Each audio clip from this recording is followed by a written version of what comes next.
Hello Cruellas, mabuhay! This is Geisal Ortega and welcome back to my YouTube channel, and this is my preliminary prediction sa Miss Cosmo 2024.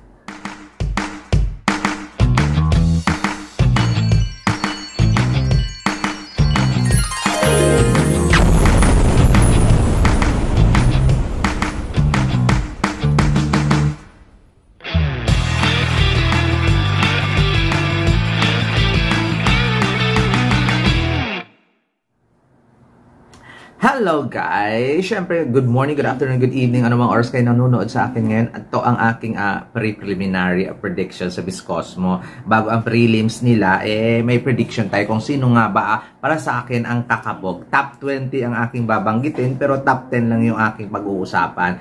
Pero nilagay ko pa rin sa aking number 20 itong si Miss Pakistan kasi shine bright like a diamond itong si Pakistan. Nilagay ko siya sa aking number 20. Number 19 ko, India. Hindi ako masyadong facially stunning kay Miss India, pero I know na nandyan si Harnash. Kakabog to. Number 18 si Chile. Nung mga umpisa ng mga kompetisyon, talagang nandyan pa, nasa contention siya kasi maganda, matangkad. Pero habang tumatagal ang competition, parang nakakalimutan na rin siya ng mga pageant fans.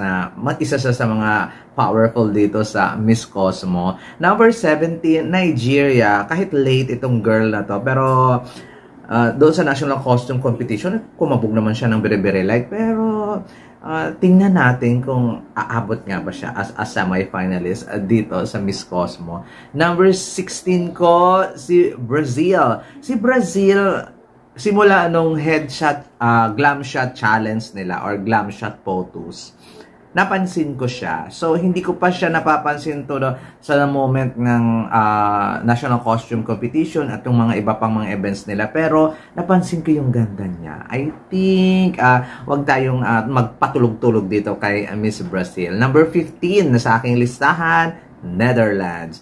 Si Netherlands, gandang-ganda ako sa kanya. Pero to be fair kay Netherlands, magaling siya magpasarela. Nakita ko yung mga events at mga eksena niya. Magaling siya magpasarela at medyo maliit lang siya, pero wala namang problema dahil maganda siya at saka magaling. So nilagay ko siya sa aking number 15. Number 14 ko, wow, US of A. Ang tangkad niya, ang ganda niya, iba yung dating niya sa akin.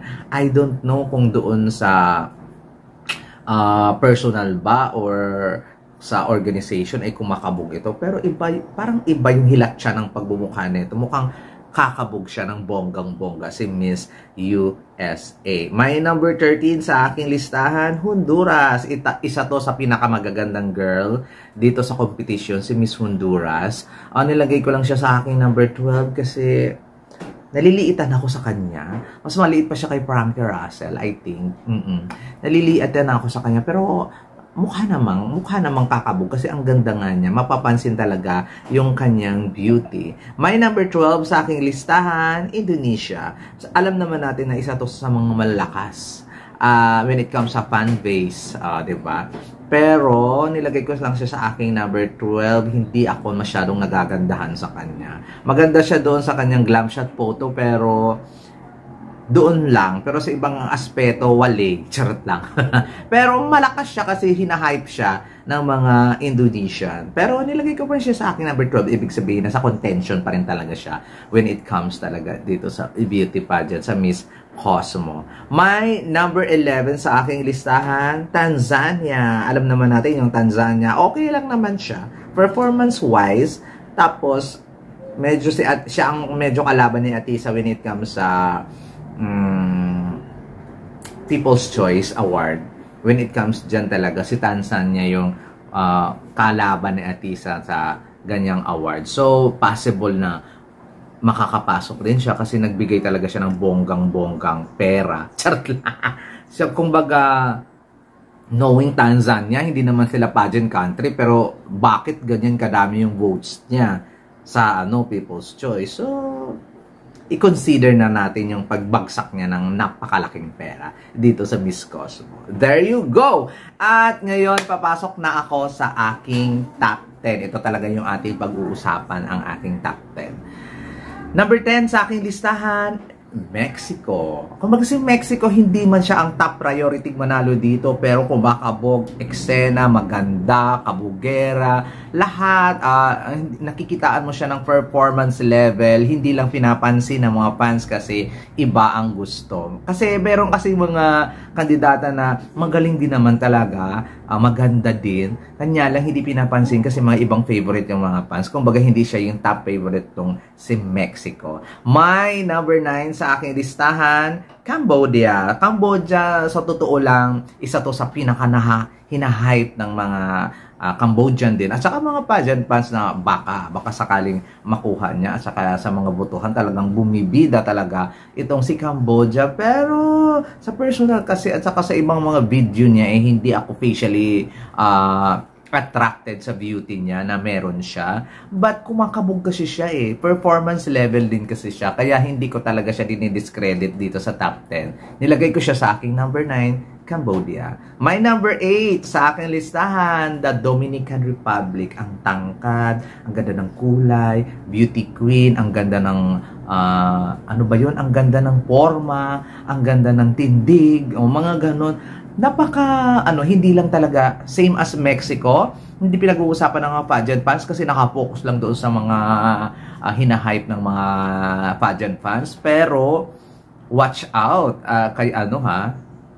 watch out tayo dito kay Dominican Republic ng bonggang-bongga. Nilagay ko lang siya sa akin number 8 kasi nagugulumihanan pa ako kung ilalagay ko siya sa top 5 ko. Pero tingnan natin sa preliminary competition kung kakabog nga ba ito si Dominican Republic. May number 7 sa aking listahan, Guatemala.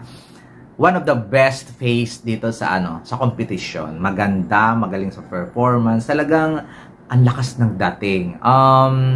I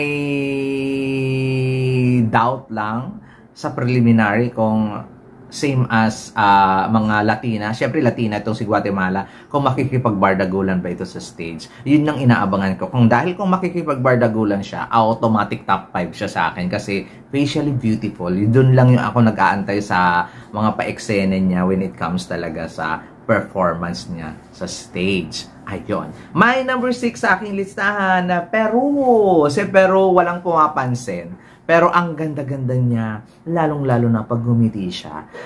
I know na si Peru may marami ng experience when it comes sa pageantry at huwag kang patulog-tulog dito kay Peru. Bantayan ninyo ng bonggang-bongga to, baka ito pa ang manalo. Diba? Kasi nararamdaman ko yung appearance niya, yung presensya niya, iba siya. Mukhang kakabog talaga siya.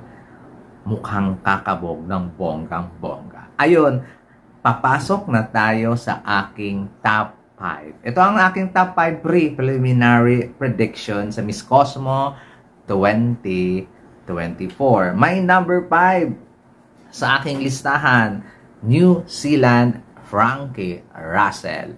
Tilagay ko siya sa aking number 5, hindi pa ako masyadong I know her personality, I know her beauty, I know her capability when it comes sa pagsalita, pero hindi ko pa siya nakikitaan ng nakikipagbombahan baga. O when it comes sa voting, sa performance, and everything. So, tingnan natin sa preliminary competition kung kakabog nga ba si Frankie Russell at mailagay na sa pedestal ang New Zealand na nire-represent niya. Ang Frankie Russell ay half Filipina, half Kiwi. So, tingnan natin kung saan hanggang ang kanyang kapasidad when it comes dito sa pageantry. Diba? May number 4 sa aking listahan, Thailand. Huwag tayong hindi man siya maganda, kabugera naman siya. Kahit anong gawin ninyo, kasi subjective sa akin, hindi ako nagagandahan sa kanya, pero yung mga ibang lahi nagagandahan sa kanya, hindi natin yun masasabi at hindi natin alam kung sino or kabog. Pero when it comes sa performance, wala tayong pag-uusapan. Thailand ang top notch dyan sa performance level. So I know na magpe-perform talaga siyang bonggang-bongga sa preliminary competition at I know na hindi siya pakakabog. Knowing Thailand, ayaw pakabog, ang bubongga lagi anong mga eksena nila kahit alam nila sa sarili nilang hindi sila maganda. Charot lang. Charot lang. My number 3 sa aking listahan, I love her. Vietnam. Oh, nakakaloka. Kung beauty, performance, lahat ng eksena, si Vietnam, winner para sa akin. Promise. Kanya lang host country sila.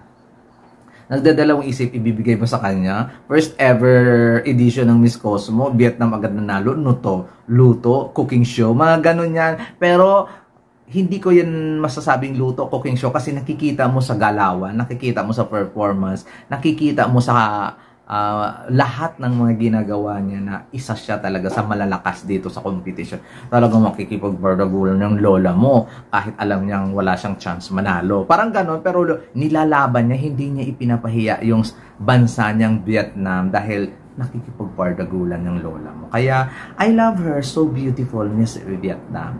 My number 2 sa aking listahan, Colombia. Ay, nako si Colombia. Kahit na mukhang tita siya, kung hindi nakangiti, kabugera. Papansin. Lamonera. Parang Thailand din yung eksena niya. Pero mas pipiliin ko kasi si Colombia kasi mas better si Colombia kaysa kay Thailand when it comes sa beauty and alam mo yun. Pero nakakaloka, nilagay ko siya sa aking number 2 kasi alam ko nga hindi siya pakakabog. Ano din siya gigil na gigil, give na give din yung anyang appearance dito sa Miss Cosmo. Kaya abangan natin talaga to si Colombia kasi makipagbardagulan talaga to ng patayan sa mga kandidatang kumakabog sa Miss Cosmo. And syempre may number 1 sa aking listahan, Maria Atisa Manalo ng Tanzania. Charot lang. Ng Pilipinas. Ayan. Sino pa ba? 'Di ba? Kung quality ng pagkababae ang pag-uusapan natin to, si Maria Atisa Manalo na 'yon, wala nang duda. Alam ko na may problema siya ngayon sa paan niya, na spray niya siya, pero alam ko kakabog pa rin siya. Hindi niya ilalaban ang Pilipinas na ganyan. Gusto nga niyang pumunta sa rehearsal kahit na di siya pinapayagan ng organization. Pero natuwa ako sa organization, inaalagaan siya. Kasi hindi talaga siya pinapa-attend. Kahit gusto ni Atisang umatin, hindi siya pinapa-attend. Kasi gusto ng organization na gumaling talaga siya bago ang preliminary competition. Hihilingin nga niya na ano ba tawag doon, na at least man lang mapanood siya para alam niya yung routine, alam niya yung gagawin when it comes sa preliminary competition. Kasi nga, kailangan niyang ipaalam. Pero makikita mo doon na dedicated siya manalo kahit na medyo may injury ng bonggang-bongga. So, good luck sa kandidata ng Pilipinas, Maria Atisa Manalo. Ikaw talaga ang aking number 1 sa aking pre-preliminary prediction dito sa Miss Cosmo 2024. There you go. Ano ang inyong comment dyan? Sino ang inyong mga nagugustuhan na mukhang pasabog sa preliminary? Isulat na lang. Isulat! Nakakaloka. I-comment down below lang ninyo ang inyong mga violent reaction dyan. Maraming salamat. Ilatag lang ninyo dyan. This has been Gazel Ortega and this is my pre-preliminary prediction sa Miss Cosmo 2024. Paalam!